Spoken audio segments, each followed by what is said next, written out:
Hello everyone, কেমন আছে সবাই? আশা করি সবাই ভালো আছো আর আমরাও ভালো আছি। তো আজকে আমার না অনেক দিন পর ইচ্ছে করলো যে আমি একটা লং ভিডিও আপলোড করব।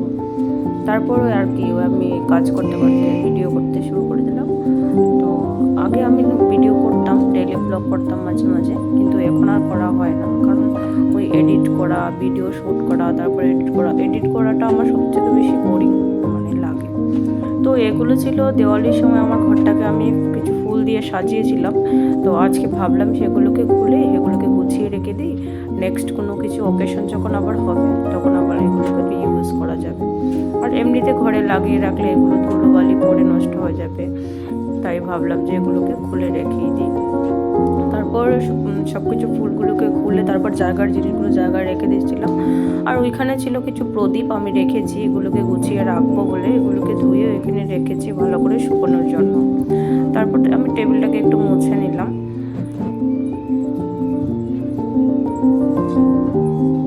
আমার না ডেলি সব কিছু ধুলোবালিগুলোকে মুছে ভালো লাগে। আমার ভালো লাগে না যে ধুলোবালি থাকবে, নোংরা থাকবে, আমার ভালো লাগে না।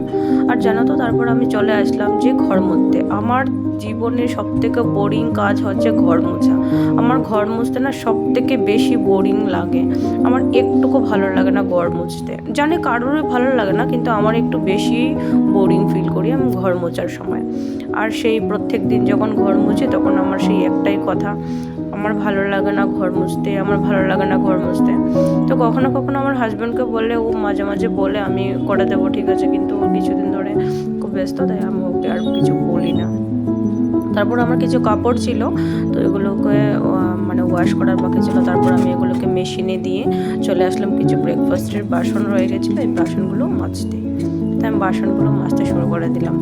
আর জানো তো, আমার হাজব্যান্ড না বাসন যখন আমি ধুই তখন না আমার এই জলের যে ফোঁটা পড়ে আমার গাটা অনেকটা ভেজে যায়। তো আমার হাজব্যান্ড আমাকে একটা এফরন কিনে দিয়েছে, যে এফরনটা লাগিয়ে তারপর তুমি বাসনগুলো ধোবে। কিন্তু আমার না, যখন আমি কাপড় বাসনগুলো ধুই তখন আমি ভুলেই যাই যে আমার একটা এফরন আছে, ওগুলো এটা ইউজ করে আমি বাসনগুলো মাজবো, ভুলে যাই। তারপর আমার মনে পড়ে, ঠিক আছে নেক্সট থেকে আমি লাগাবো, এরকম ভাবি। তারপরে স্নানটা সেরে আমি পুজো দিতে চলে আসলাম। আর আজকে ছিল সোমবার, কিন্তু আমি আজকে বেলপাতা পাইনি, তাই আমি শুধু ফুল দিয়েই ঠাকুরকে মহাদেবকে দিয়ে দিলাম, যেটাকে আমি দেব প্রত্যেকদিন তো দেওয়া হয় না, প্রত্যেকদিন আমি পাই না, সেই জন্য তো সোমবারটা আমি দেওয়ার চেষ্টা করি, কিন্তু পাইনি আজকে। তারপর পুজোটা সেরে তারপর ভাবলাম যে কাপড়গুলোকে একটু রোদে শুকোতে দিয়ে আসি। আজকে একটু মেঘলা মেঘলা ভাব, জানো তো, খুব ভালো একটা ওয়েদার, ঠান্ডা লাগছে, আজকে ভারী ঠান্ডাও লাগছিল। তারপর আমি ঠান্ডা জলেই স্নান করে নিলাম।